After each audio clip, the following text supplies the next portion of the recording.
My sister and I graduated from college together, but my parents only paid for my sister's tuition. She deserved it, but you didn't. My parents came to our graduation, but their faces turned pale when. My name is Rachel Moore. I was born 4 minutes after my sister, Hannah. And apparently, those 4 minutes made all the difference in the eyes of my parents, Charles and Elizabeth Moore. Hannah and I are twins. But to them, it seemed there was only one real daughter. And alas, it wasn't me. From my earliest childhood, I noticed the difference in how they treated me. Hannah always got the newest, prettiest, and most desirable things. She got the dolls and I got the ones the neighbors' children gave me. She got the dresses and I got the ones that were already worn.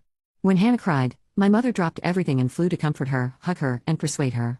When I tripped and scraped my knee, all I heard was, "You're a strong girl, Rachel. Be patient." I was given a paper napkin and sent off to play again.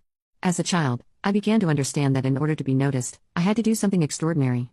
After all, no one noticed my tears for no reason. I remember one of the most vivid episodes from that time. I was about 5 years old. Hannah and I were playing in the yard.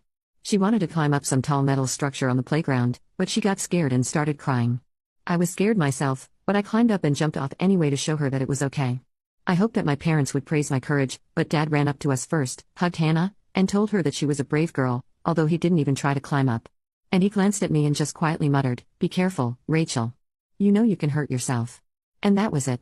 No pride in me, no approval. Perhaps this became the model of our relationship for many years to come. The more I tried to prove that I deserved attention, the more indifferent they became. But Hannah could smile, do some insignificant thing, and my parents would immediately shower her with praise. I carefully hid my jealousy. It is difficult for a child to understand why he gets less love. I cried at night, hugging the shabby teddy bear that my grandmother gave me. My grandmother was the only one who always looked at me with warmth. She lived in another city, so we rarely saw each other. But every time she visited, I was bathed in the warmth that, alas, my mom and dad could not give me. When we went to school, everything became even more noticeable. Hannah was always praised for her efforts. For example, she had a craft made of cardboard and paper, quite ordinary, with many flaws. But my mother shouted, "This is just a masterpiece, Hannah.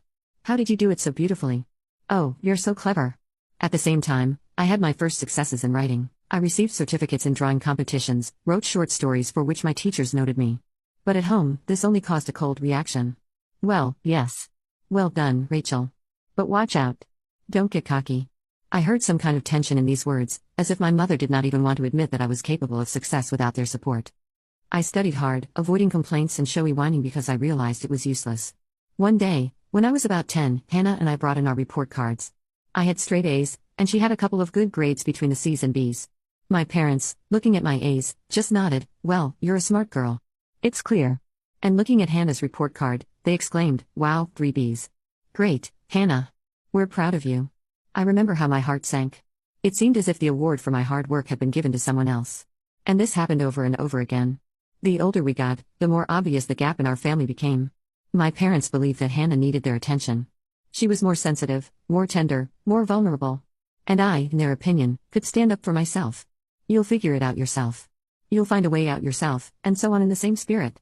At some point, I resigned myself to the fact that I wouldn't have much support from my parents, but resigning myself doesn't mean giving up.